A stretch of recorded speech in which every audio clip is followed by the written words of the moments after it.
Good day, Africa. I am here this morning to address the African presidents, and I specifically am calling out the president of South Africa, who is the president of the African Union, and indeed all African presidents, that you must decide to either walk in the light of creative altruism or we all perish in the darkness of destructive selfishness.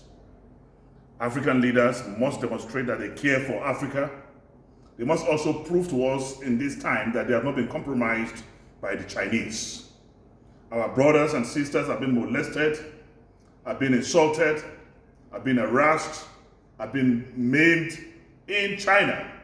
And we have not seen any African president coming out to holistically address or call out the president of China.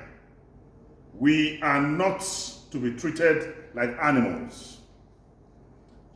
The present generation of Africans are not the same generation of Africans that were stolen and taken in slave trade so many decades and centuries ago. We will not allow this to continue. It is an opportunity for African presidents to rally around Africa this time and defend Africans in China.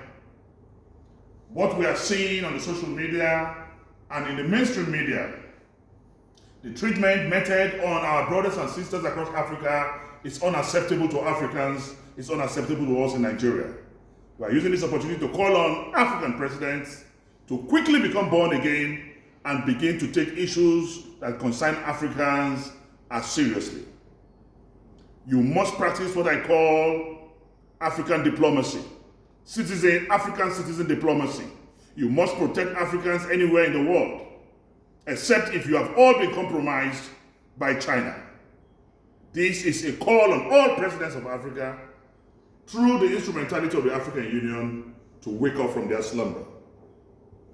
I pray the Almighty God will make this whole COVID-19 thing come to an end.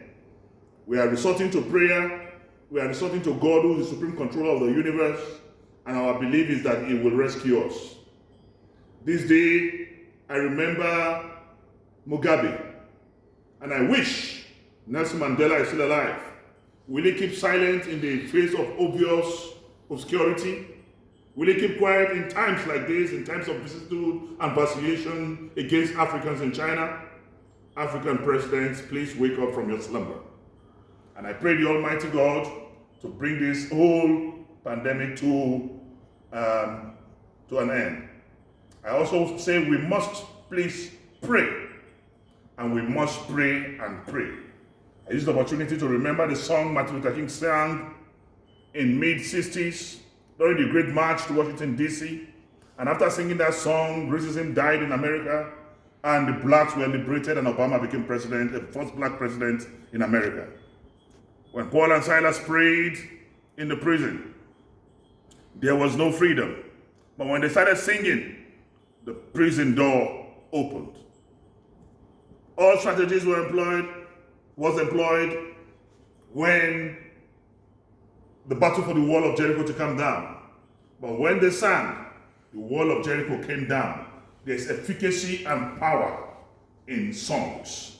This morning, if you believe in the efficacy of the Almighty God, if you believe in the supremacy of God, who is the supreme controller of the universe, join me in singing that same song Martin Luther King sang in 1964 during the Great March to Washington, D.C.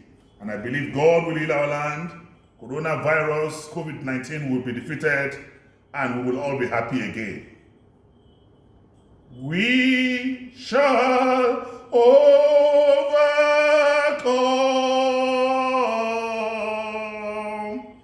We shall overcome.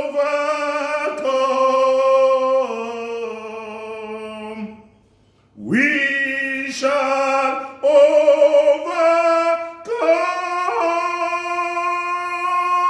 someday.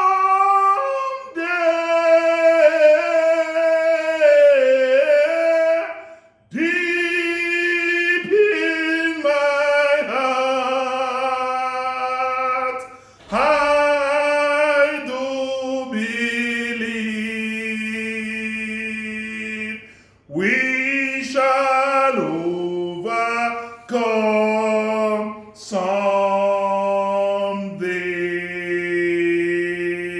Saluta continua, Victoria Asata. I am Dino MELAYE.